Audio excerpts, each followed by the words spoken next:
When Maggie Gyllenhaal was announced as the new ambassador for the Swedish menswear brand Eton, she did something more than serve as a celebrity face. She cracked a glass ceiling in fashion. She challenged assumptions about gender, identity, and the politics of clothing. In doing so, she delivered a quiet but powerful message: menswear is not a fortress. This is the first and foundational point. Her appointment is not just a marketing move, it is a cultural signal. It reframes menswear, disarms stereotypes, and invites broader reflection on how we dress, who we allow to represent style, and why fashion still draws rigid lines around gender. Let me unpack what makes this moment significant. The ambassadorship announcement and its unusualness. Eton, a Swedish brand known for its high-quality dress shirts and men's shirting, tapped Maggie Gyllenhaal as its ambassador, and not in a token-side role, but as the face of their campaign. She is their first female ambassador in a space long reserved for male models, male faces, male identity. That act alone shifts the narrative. It says menswear is not only for men, that the language of the shirt, the cut, the craftsmanship, the tailoring, these things transcend gender if we let them. What was once borrowed from the boys becomes reclaimed, reinterpreted, reimagined. Gyllenhaal becomes both interpreter and icon in that move. The campaign visuals reflect this. In black and white photography, she wears Eton's tailored dress shirts with a casual ease unbuttoned, sleeves rolled, loosely tucked, paired with simple trousers or denim.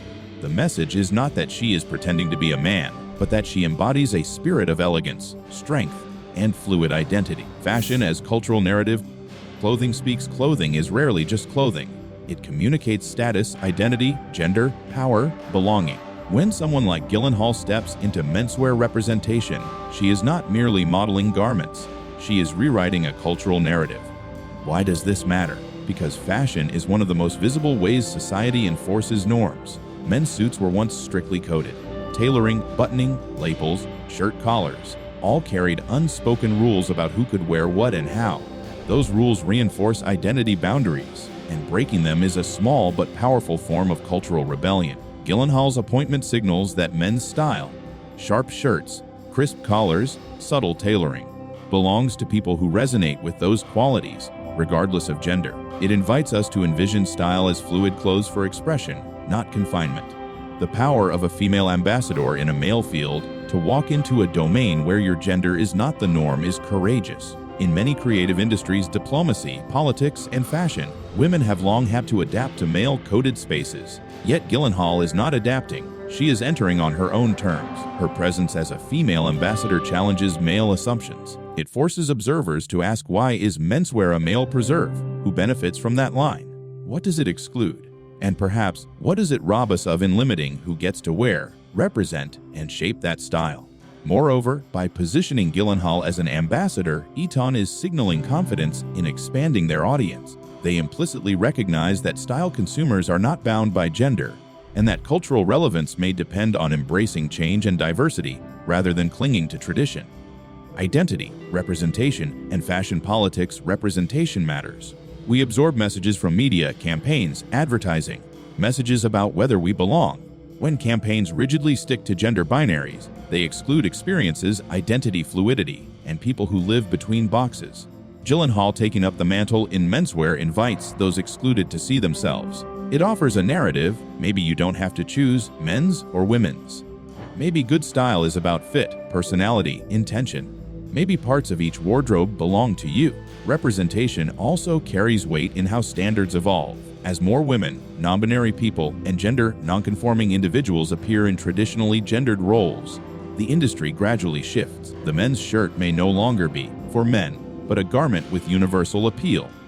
The role of authenticity and credibility. Gyllenhaal is not a random celebrity plucked for marketing. Her personal style, her past sartorial choices, her comfort in tailoring make her credible.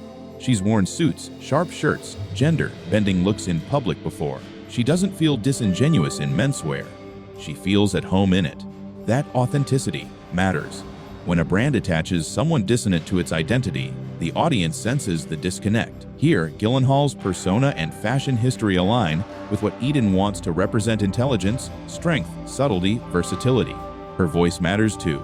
In interviews, she speaks about the emotional resonance of shirts. The way a men's shirt can express how she feels or complement the way she wants to operate. She is not simply modeling clothes, she is speaking about meaning.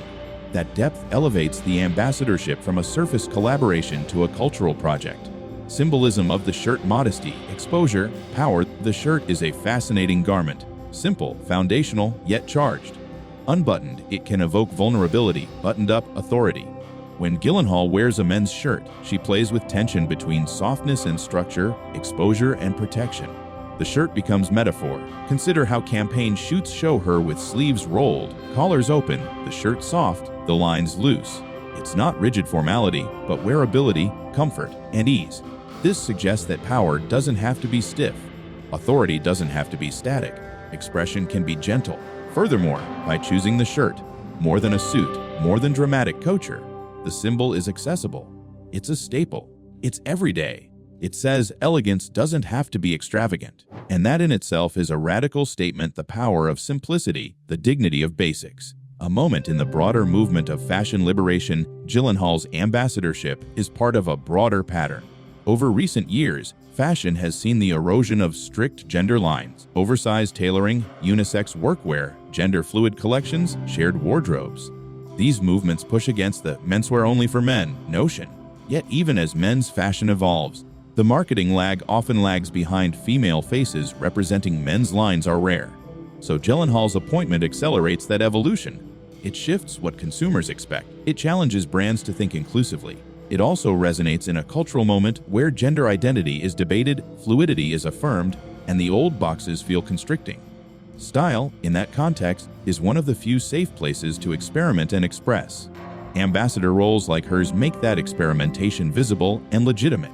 Why this appointment matters beyond fashion: this moment matters not just to style watchers. It has broader cultural implications.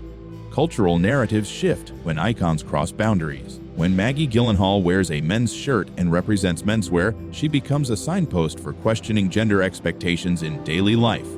Who wears what, why we limit ourselves, what it means to express identity, because icons shape trends. When a respected actor wears a men's shirt, what used to seem male-coded becomes a possibility for others. Young people watching will assimilate that style without shame. Markets shift. Brands forced to notice that consumers don't categorize by gender will begin to redesign, market, and price more inclusively. Dialogue widens. Conversations about fashion, identity, gender roles get enriched when visible figures embody possibilities. The ambiguity, the edges, the fluidity become visible rather than whispered. In short, her ambassadorship is a cultural moment. It sends ripples not only through fashion, but through how we think about identity, expression, and inclusion. The reactions when Maggie Gyllenhaal stepped into the role of ambassador for a heritage menswear brand like Eton, the cultural tremors didn't stop at the campaign's polished images. They reverberated outward into social media chatter, fashion journalism, insider debates, and consumer reactions. Suddenly, a single casting choice became more than marketing. It became a mirror reflecting where we are as a culture and where we might be going. This is the second point: the reactions themselves matter because they reveal how audiences interpret cultural change. The shock factor: the first response was surprise. Few expected Eton, a company rooted in classic shirting traditions, to bring in a female face. Headlines in fashion outlets highlighted the novelty. Maggie Gyllenhaal becomes first female ambassador for menswear brand. To outsiders, it seemed almost contradictory. Why would a men's shirt brand choose a woman? But it's exactly that contradiction that generated intrigue. The announcement didn't fade into the endless churn of press releases. It caught attention precisely because it disrupted expectations. On social media, fans reacted with humor, memes, and enthusiasm. Comments like, "Finally, someone who proves men's shirts look better on women anyway," or "Maggie Gyllenhaal pulling off this look better than any guy ever could," flooded posts. The shock was quickly reframed as admiration. Fans embraced the subversion. Fans, particularly women, responded positively. Many saw Gyllenhaal's role as permission to cross boundaries without apology. Screenshots of her in crisp white shirts circulated on Instagram and TikTok with captions about confidence, elegance, and freedom from gendered restrictions. Some called it aspirational, not just the style, but the act of refusing to conform. For young women, Gyllenhaal became a figure of possibility, someone who could wear what she wanted, represent what she wanted, and not dilute her femininity in the process. Interestingly, male fans also weighed in. Comments praised the choice as refreshing, even elevating. Some admitted that seeing her in tailored men's shirts made them reconsider how they wore theirs. Instead of diminishing masculinity, the campaign reframed tailoring as universal, not restrictive. Industry applause. Fashion insiders were quick to interpret the move as strategically brilliant. Industry analysts noted that Eton, while respected for quality, had been perceived as somewhat conservative, reliable, but not radical. By casting Gyllenhaal, they injected surprise and relevance into their identity. Editors praised the imagery, shot by photographer Grace Sorrenti. The campaign captured intimacy and authenticity. Gyllenhaal wasn't styled as a woman pretending to be a man. She was simply herself, relaxed, confident, owning the shirt. The campaign avoided gimmickry, and that authenticity resonated. Industry commentators highlighted another point: choosing Gyllenhaal wasn't just about gender, it was about intellect. Maggie Gyllenhaal carries a reputation for thoughtful roles, directing, and artistry. She represents substance. In that sense, Eton wasn't just selling shirts. They were aligning themselves with values of depth, creativity, and intelligence. The gender debate, not all reactions were celebratory. Some critics framed the move as unnecessary provocation, asking why a women's ambassador was needed for menswear at all. A minority of conservative voices suggested it blurred lines too much, undermining tradition. But these criticisms often revealed their own fragility. Why should a woman's presence destabilize menswear? Why should one gender's face delegitimize clothing that anyone can buy, wear, and enjoy? The debate itself became evidence of why the campaign mattered. It exposed how deeply fashion is still policed by gender, and how much discomfort arises when those borders are questioned. In that sense, the pushback only reinforced the importance of Gyllenhaal's role. Social media as amplifier. The internet ensured the campaign reached beyond fashion circles. TikTok edits paired her images with captions about confidence. Twitter threads debated the symbolic meaning of shirts. Instagram fashion pages posted side by sides of men and women wearing the same Eton looks, asking audiences which version looked stronger. The viral spread amplified the message: clothes are language, and language belongs to everyone. For many young consumers, the campaign didn't read as provocative at all. It read as natural, a world where boundaries are blurred and identity is expressive, not fixed. This generational gap in responses is crucial. Younger audiences saw inclusion as obvious. Older, more traditional viewers saw it as disruptive. That tension shows the cultural shift happening in real time. Eton's strategy: modernizing tradition from the brand's perspective. The decision was both bold and calculated. Eton has built its reputation on tradition: crisp dress shirts, timeless design, craftsmanship rooted in Swedish heritage. But in today's market, tradition alone doesn't sell. Consumers demand relevance, inclusivity, and authenticity. By casting Gyllenhaal, Eton modernized without betraying their DNA. They didn't abandon tailoring or rebrand as unisex. Instead, they reframed their identity. The shirt is timeless because it transcends gender. The craftsmanship speaks for itself.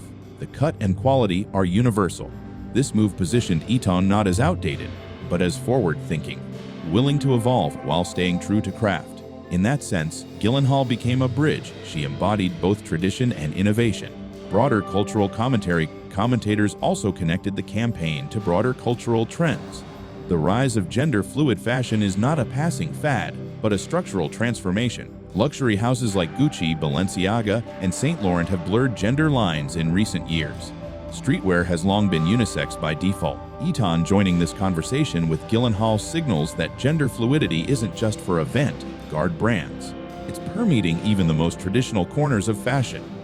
A Swedish shirt maker, known for decades of crisp men's tailoring, now positions itself at the cultural edge. And that matters, because when heritage brands embrace inclusivity, it legitimizes it as mainstream, not fringe. What consumers said with their wallets. Initial reports suggested strong engagement with the campaign.